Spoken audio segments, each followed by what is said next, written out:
today we are going to discuss the most important problem as far as a chemist is concerned, that is the problem of the hydrogen atom. So, if you think of the hydrogen atom, it is very clear that there are two particles, one is the nucleus and the other is the electron, and therefore, if you wrote the Hamiltonian for the system, how would it look like?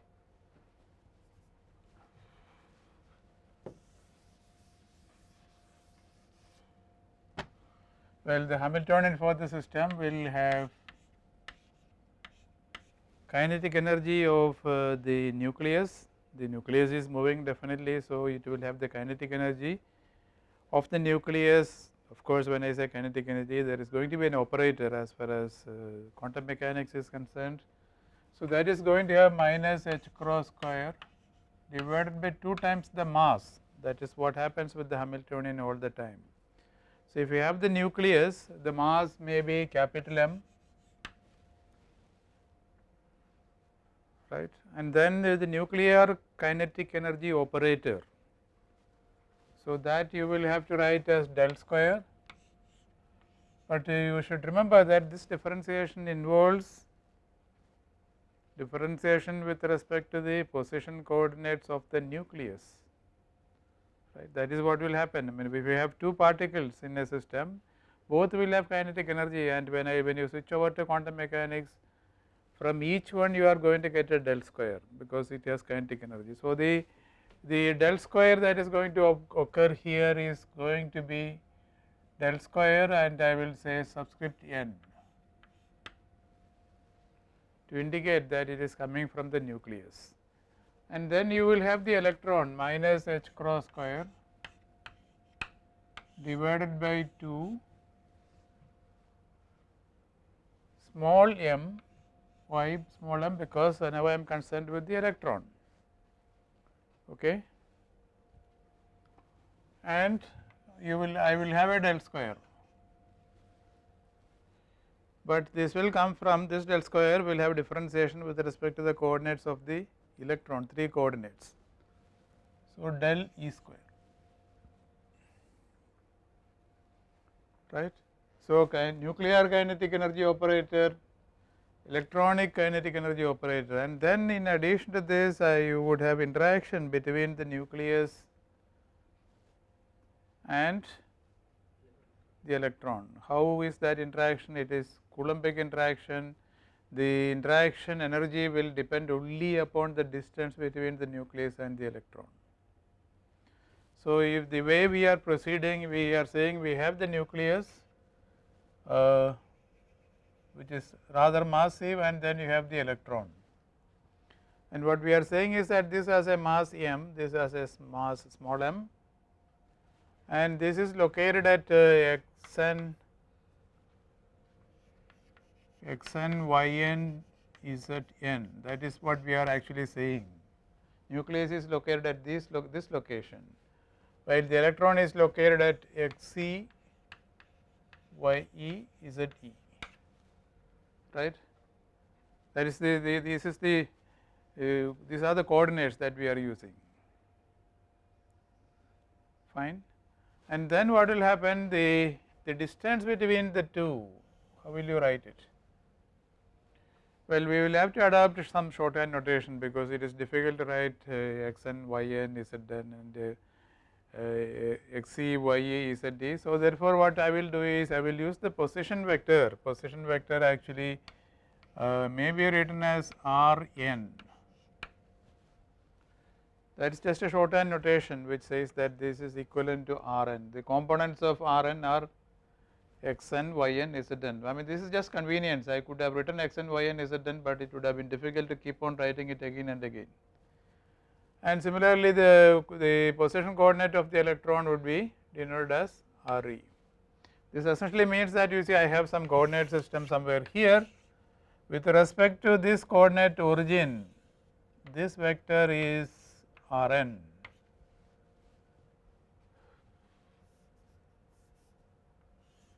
That is the electron, and this position vector is Re. That is all, fine. And if you wanted the distance between these two, how will you write the distance in terms of these vectors?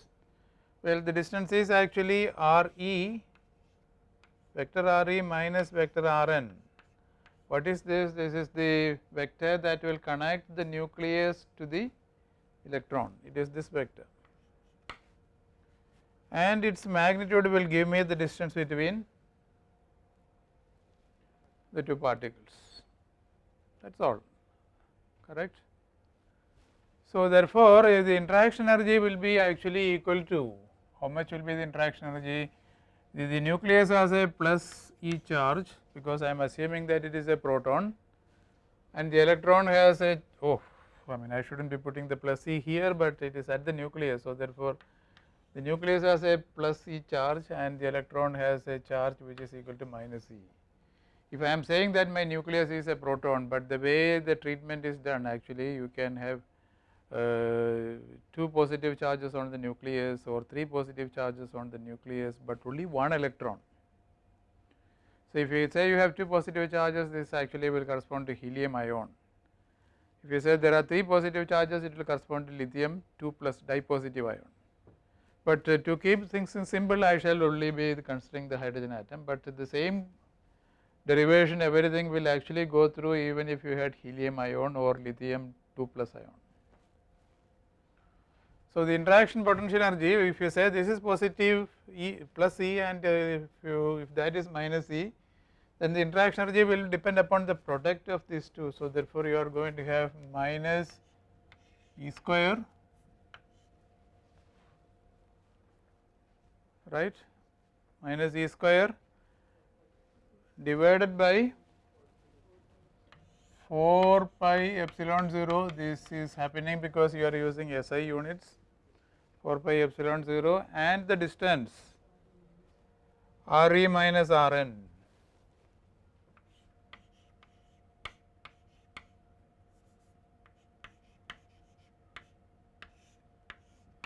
So, this is the full Hamiltonian for the system.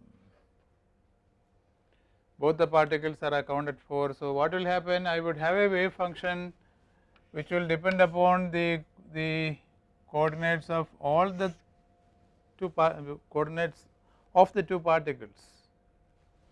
So, the wave function is going to be a function of how many variables? It is going to be a function of 6 variables. I am thinking of the time independent wave function, not the time dependent one. Why? Because I am thinking of the stationary states of the system. So, I want to solve the equation SI is equal to E psi, and here you have 6 variables which I may denote as Rn and Re.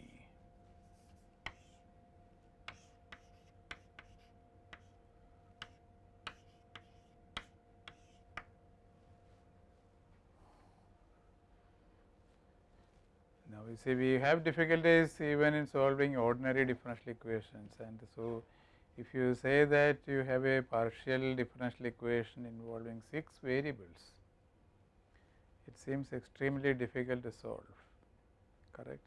This equation seems extremely difficult to solve, but then you see if a problem mathematically appears difficult, what one should do is one should think of the physical situation. From the physical situation, you may be able to say something about the nature of the solution, and once you have some idea about the nature of the solution, then you may be able to actually find a way of showing that that is a solution.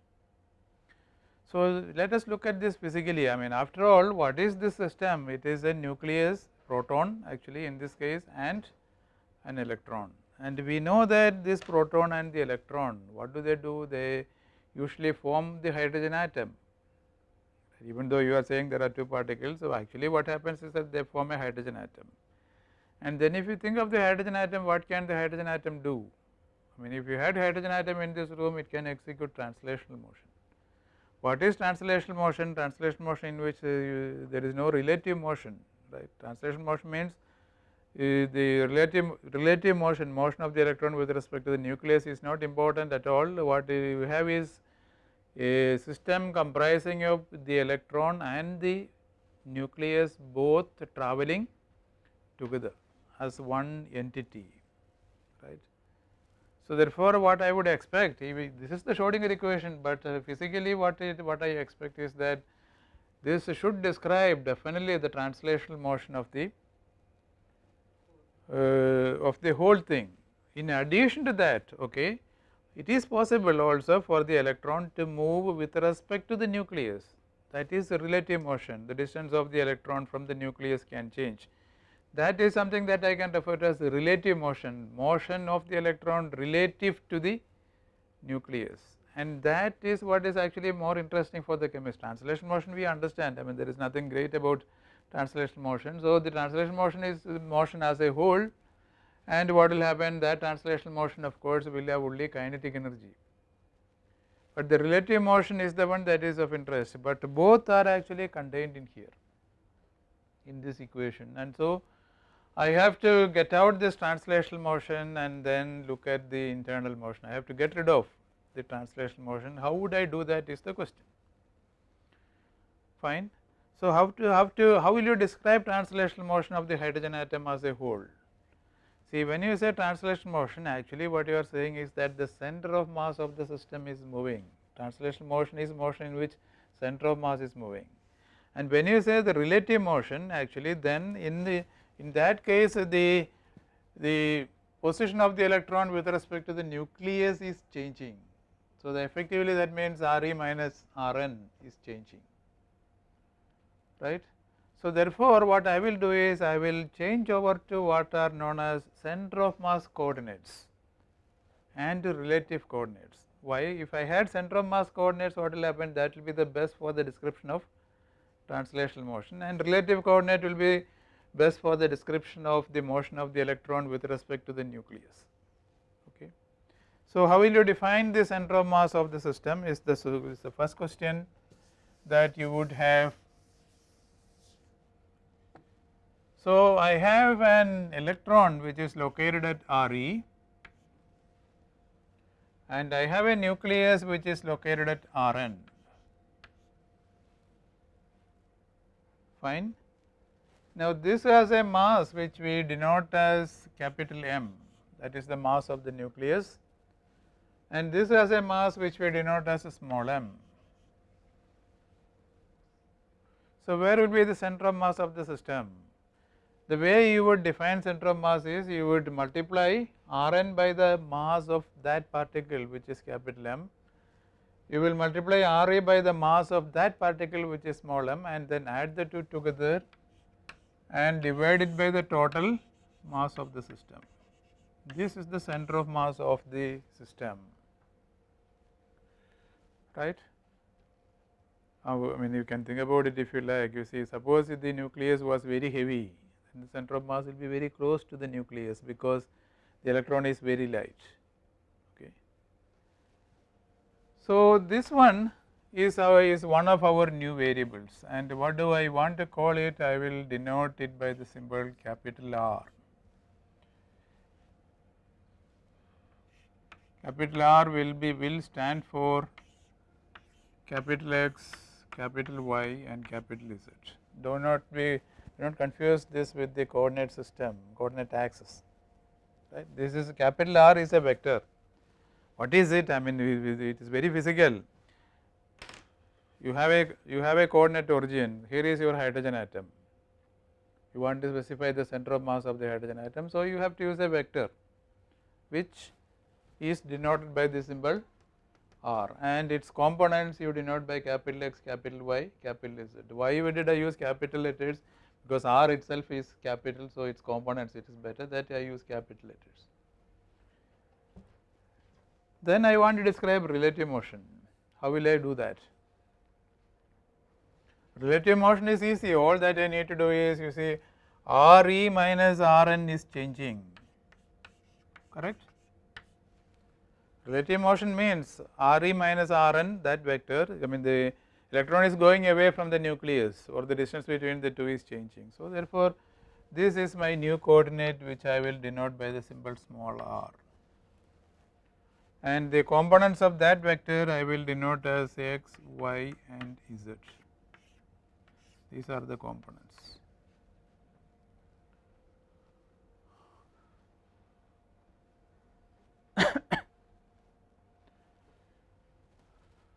Okay.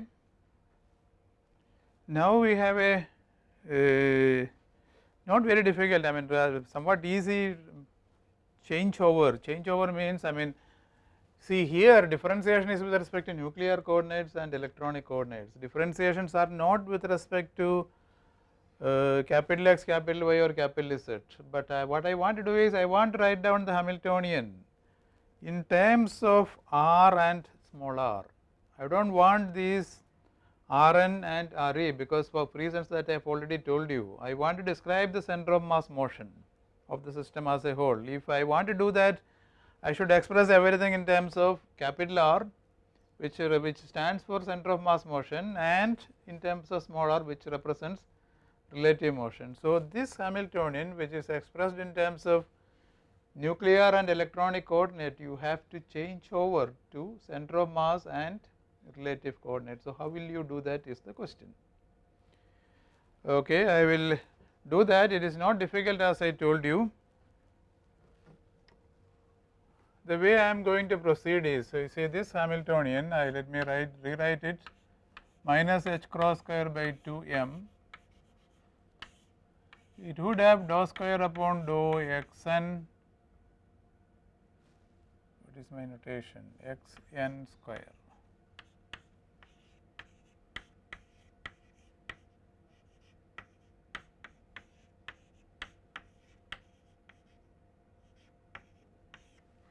So, that is this part, and then what happens is minus h cross square by 2 m e, oh no, there is no e there, m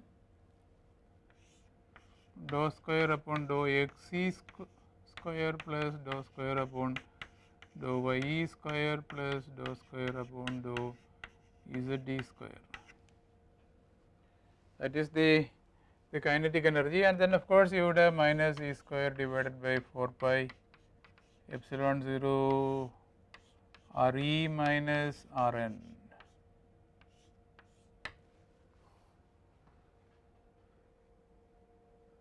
Correct. So, this has differentiation with respect to x n, y n, z n, x e, y e, z d. But I said I am not going to use those coordinates anymore. I am going to change over to another system of variables, which are capital X, capital Y, capital Z, and small x, small y, small z. This is what I want to do. As far as the potential energy part is concerned, it is pretty straightforward, because Re minus Rn is my new variable, right. Re minus Rn is actually R, and that is just x, y, z. So, therefore, this is actually nothing but R, magnitude of R, very easy, that part is straightforward. But I have to find out what this operator is, the kinetic energy operator is in terms of the new coordinates. But then without doing any calculation, again I will actually do the calculation because I want you to be convinced, but without doing the calculation, can we guess what is going to be the answer?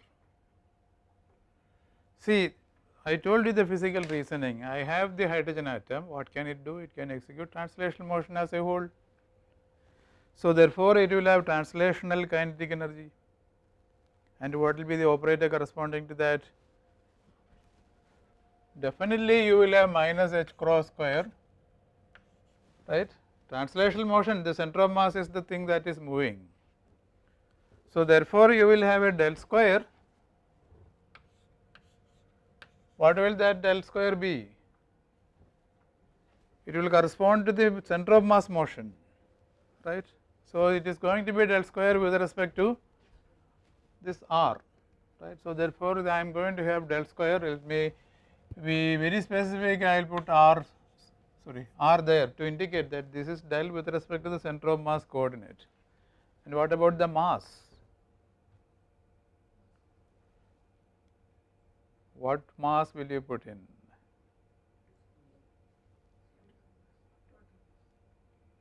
Center of mass is moving, so effectively the whole system is moving, and therefore you will have to put in the mass of the whole system. So, therefore, you are going to have minus h cross square by 2 times capital M plus small m. right.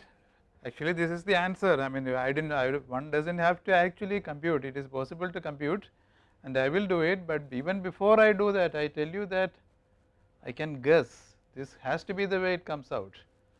And then you look at the relative motion. What do you expect to happen with the relative motion? See, the electron and the nuclei are moving relative to one another. There must be kinetic energy because of that relative motion. So therefore, what I would expect is I would have del square, where this del is carried out with respect to that r. So maybe I will put a small r there to be very clear as to what is happening. And then I will have minus h cross square by 2. Now what mass will you put in here? Again you can have physical reasoning. See, what is a relative motion? Relative motion is motion in which you do not worry about center of mass motion. You can say even say center of mass is not moving, if you like. Relative motion involves motion of one particle with respect to the other and it does not involve any center of mass motion, right. So you can say in relative motion center of mass of the system does not move, right. It is motion such that the center of mass is unaffected effectively. So if you say that you have this nucleus and the electron, okay.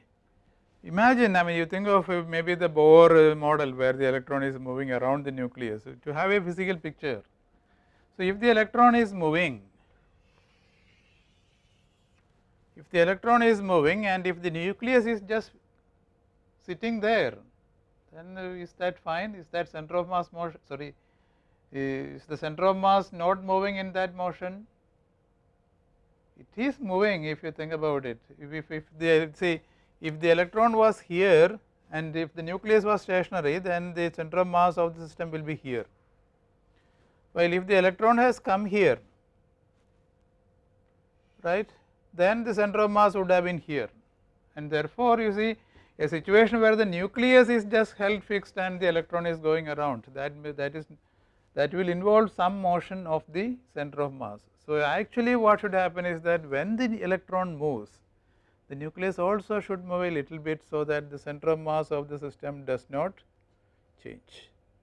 That is how the motion actually takes place. So how will it do that? Well, the answer is actually extremely simple. See, imagine this is the nucleus and here is the electron.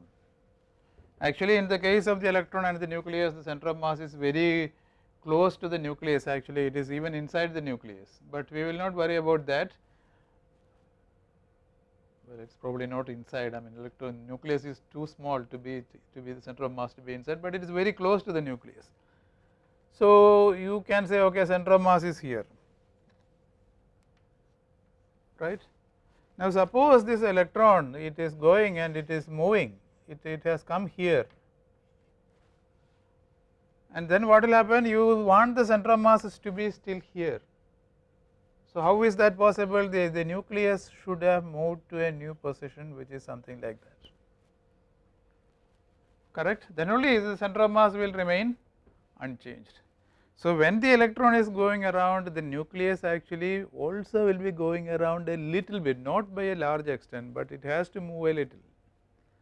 So therefore when I say relative motion, it involves motion of both the electron and the nucleus. So therefore the mass that I will have to put in has to depend upon both the mass of the nucleus as well as the mass of the electron. But then again if you look at this, you see it is the nucleus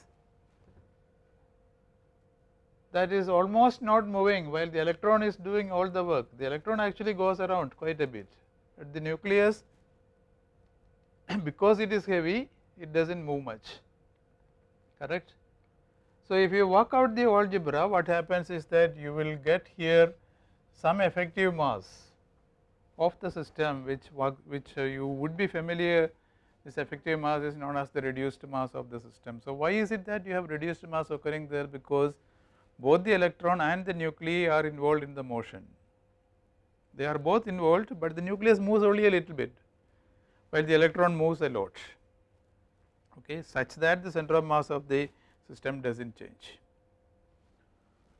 So, this will be your kinetic energy operator, and then what will happen, you have minus E square divided by 4 pi epsilon 0 r, where that will represent the potential energy of the system. So, this is the actual answer that I shall get physically. I mean, this is quite interesting, because you see in most problems or in many problems, you look at the system physically, you understand it, and then you can say, without actually doing the mathematics, many a times you can say what is going to happen, how the solution should look like many a times. If that is not obvious or you cannot guess it, then usually the problem, I would say, will deserve a Nobel Prize if you solve it.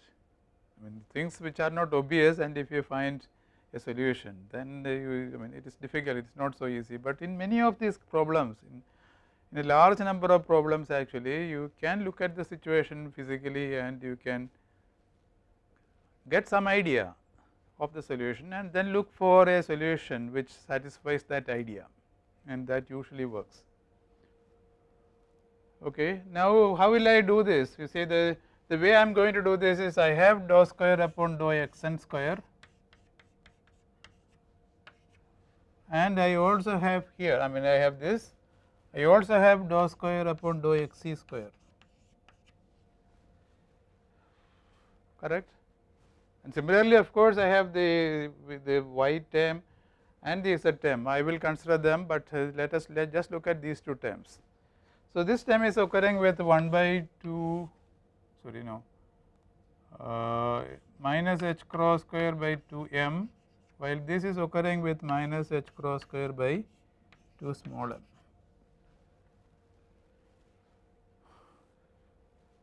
Now, we have defined new coordinates capital X and small x. What is the definition of capital X? What is the definition of small x?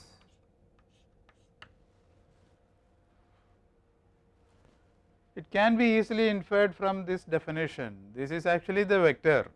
All that you have to do is, you have to think of the x component of capital R and the x component of this small r.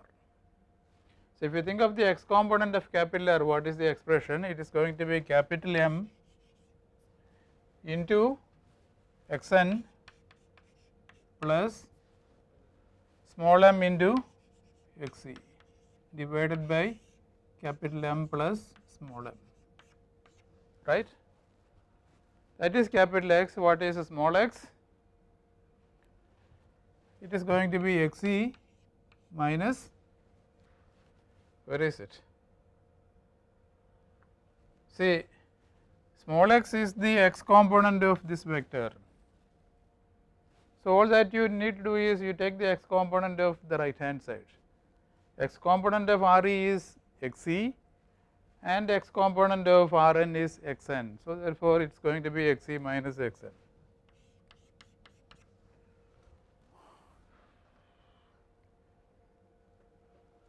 Fine. So, let us now calculate, when I need to have dou by dou x. No, that is not what I want. I want to have dou by dou x n. Why do I want that? Because you see, I want to express, here I have a partial differentiation with respect to x n 2 times. So, I want to express this in terms of partial differentiation with respect to capital X and small x. So, if you ask a mathematician, he will give you this expression dou by dou x n, you can write in terms of these variables, which will be dou x by dou x n. Okay. Let me be very clear. See, the original variables were x n and x e. So, partial differentiation with respect to x n means that I am keeping x e constant. So, therefore, I will have kept x e constant, and then I will have dou by dou x plus I would have dou x by dou x n with x e being kept constant into dou by dou x. So, this is what the mathematician will tell you. See, this is his rule for changing variables as far as partial derivatives are concerned.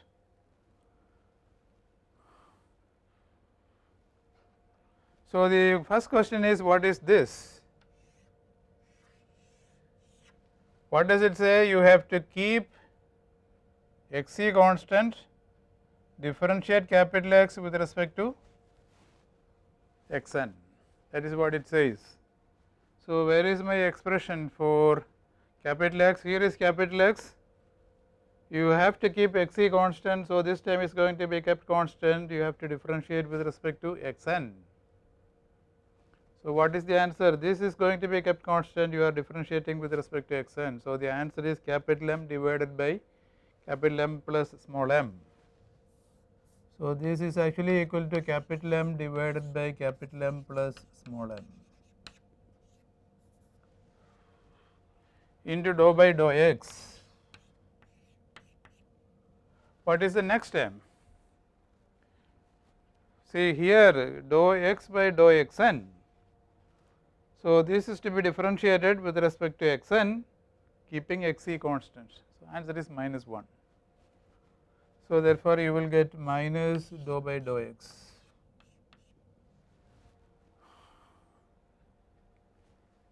Is that fine?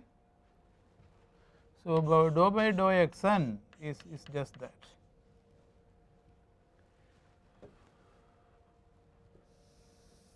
Similarly, I should express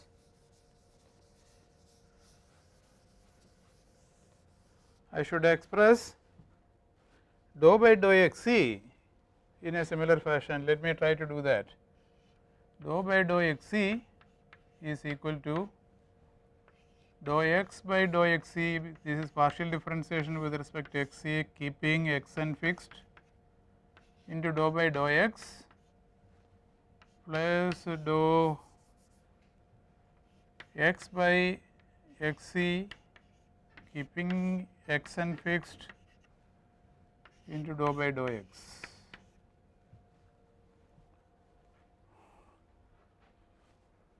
Fine. And what is this object? Dou by dou capital X by dou x e. I will have to differentiate capital X with respect to x e, keeping x n constant.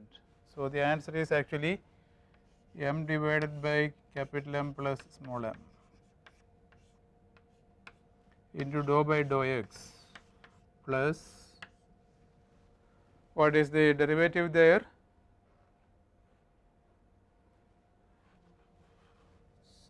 This derivative, if you evaluate, you will find that the answer is unity. So, therefore, you will get dou by dou x.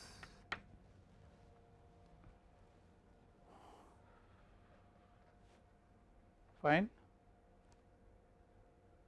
And now, to get this, what should I do? I will have to, you look at this expression. To get this expression, what I will have to do is, I will have to take the square of this. Okay. I will have to take the square of it, divide it by 2 m and multiply by minus h cross square. And to get this, I will have to take the square of this expression, divided by 2 times small m and multiply by minus h cross square. So, let me just do that and look at the answer. So, this will become minus h cross square divided by 2 m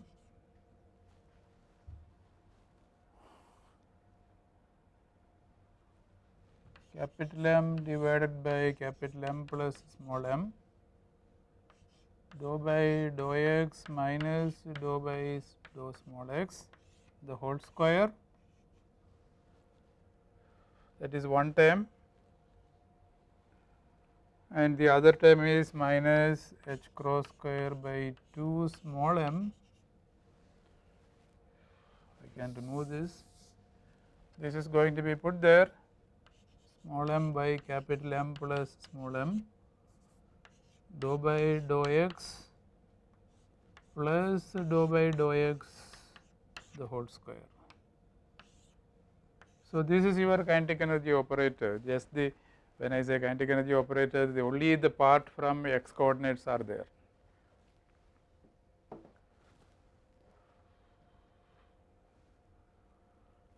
Well, you should also notice that there is a negative sign here while there is a positive sign here. So, when you take the square, what is going to happen? If you look at the expression, you will see that the negative term from here and the positive term from there. Because of that, there will be some cancellation. Okay. So, let me write the expression. It is going to be minus h cross square divided by 2 m square of this, if you evaluate, m square divided by capital M plus small m the whole square, dou square upon dou x square. That is term number 1 coming from the square of this. Then coming from the square of that, you would have minus h cross square divided by 2 m dou square upon dou x square. Okay. There is a cross term coming from these two, but as I told you, there is a cross term from there, and if you do the calculation, you will see that the two cancel each other nicely. Okay. So, let me write the remaining terms. From here you will get minus h cross square by 2 small m square divided by capital M plus small m the whole square, this, right, dou square upon dou x square, plus the last term will be dou square upon, well, minus h cross square divided by 2 m dou square upon dou x square. So, that is the, there is a cross term involving the dou by dou x and dou by dou capital X, the two together, but that will be cancelled by the same kind of term from the other side. So, what is the net answer?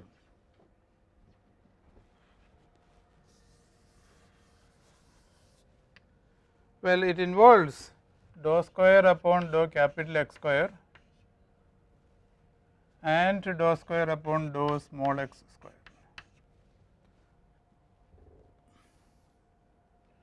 So, as far as this term is concerned, you will have minus h cross square, see, minus h cross square by 2 capital M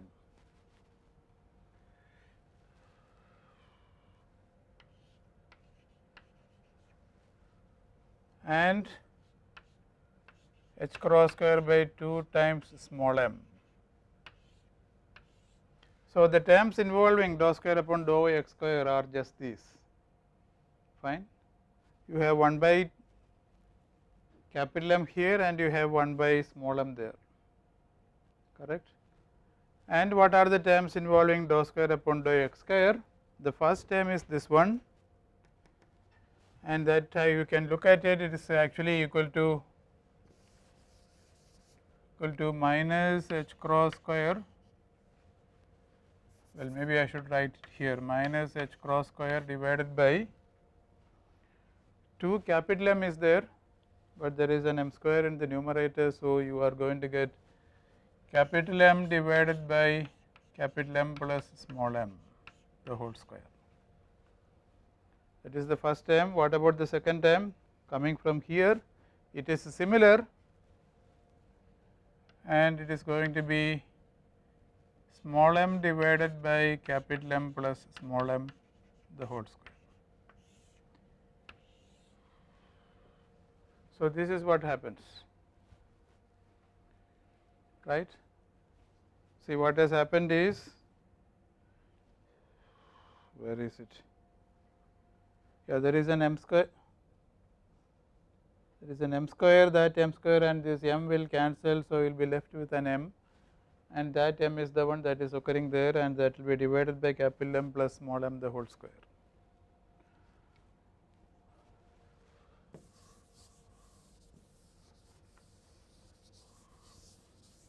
So, what is the answer that you are going to get? Well, the answer is extremely simple. It is just what we had written physically. You get minus h cross square, this may be combined, you will get capital M plus small m.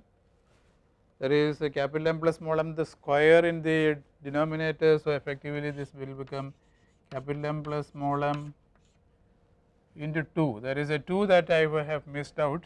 So, there is a 2 here. So, here again you will get a 2. Then this term will be minus h cross square divided by 2 into 1 by capital M plus 1 by small m, right, dou square upon dou x square, right. Now, you look at this expression, this is basically very meaningful. If the particle is very massive, then it does not move much, as I told you, nucleus does not move much, and therefore, the kinetic energy corresponding to its motion will be very small if m is very large. You have 1 by capital M. So, the more massive the particle is, you see it makes less contribution to this relative motion. That is what this equation says, right. We have already seen the physical reason for that. So, therefore, if I now say, okay, I am going to define an effective mass, how will I define an effective mass? This whole thing, let me say, is equal to 1 by mu. This sum, if it is equal to 1 by mu, it will have the nice appearance. What will be the nice appearance? The nice appearance will be minus h cross square divided by 2 mu into dou square upon dou x square, where what is the definition of mu? I have defined it in such a fashion that 1 by mu is equal to 1 by m plus 1 by small m. This is known as the reduced mass of the system.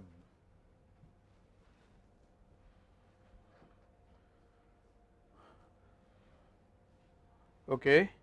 Well, I had been a little bit careless here because I should not have forgotten to put the dou square upon dou capital X square, right. That is the kinetic energy operator will be there. So, here I have demonstrated this for just x motion. You can do exactly the same thing for y motion as well as z motion, and therefore, what will happen? You will have this Hamiltonian, right. The Hamiltonian would be actually equal to this. So, you see this Hamiltonian that I had, which was written in terms of the coordinates of the particles, that was not very convenient, but I have changed over to center of mass and relative coordinates, and then I find that the Hamiltonian has this form. Now, this is quite convenient. Why do I say that? Well, first of all, we have written it using our physical intuition. The second thing is, if you look at the potential energy of the system, okay, potential energy depends only upon relative coordinates, right. So, therefore, if you look at this Hamiltonian operator, you will see that this part depends only upon relative motion, while this part is the one that describes translational motion. And what does it say? It says that there is just kinetic energy due to translational motion. That is what this term actually tells you, while the other term has of course kinetic as well as potential energy terms, because it is a relative motion. So, if you had such a Hamiltonian and if you wanted to solve the Schrodinger equation, what will you do?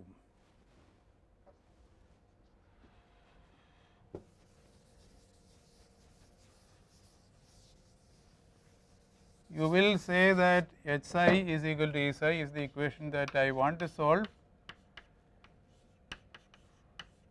but what I will then do is I will say that the psi, which is the wave function, may be written as psi center of mass, right, a psi that describes the center of mass. This is essentially the method of separation of variables. Remember, our psi, the wave function, will depend upon all the 6 coordinates, right. And then we physically said that okay, there is center of mass motion, there is a relative motion, and we were able to use that idea to write the Hamiltonian as a sum of 2 separate Hamiltonians in a sense. The first term is the kinetic energy of center of mass motion, and the second term is the relative motion. So, this is Hamiltonian for relative for center of mass motion, that is Hamiltonian for relative motion. So, we were able to write the original Hamiltonian as sum of essentially 2 separate Hamiltonians, and therefore, what I expect to happen is that my wave function also should be possible to do a similar thing. My wave function must be a product of center of mass motion and relative motion. So, therefore, this psi center of mass will be a function of r, and then I would have psi relative, which will be a function of small r. So, this is essentially the method of separation of variables, and what will I do? I will take this assumption for this ansatz, put it into the Schrodinger equation and use the method of separation of variables, and then you will find that the equation can be nicely separated. I will do it in the next lecture. It can be nicely separated into 2 separate equations. One will describe the center of mass of motion as a whole, and the other will describe relative motion of the electron with respect to the nucleus. And then center of mass motion is very easy. It is just a free particle moving in space, right, very easy. And the other one is a little bit more difficult, because it involves the motion of the electron with respect to the nucleus, and I will tell you how to solve it. Eventually, it will give me the atomic orbitals eventually. Okay. So, thank you for listening.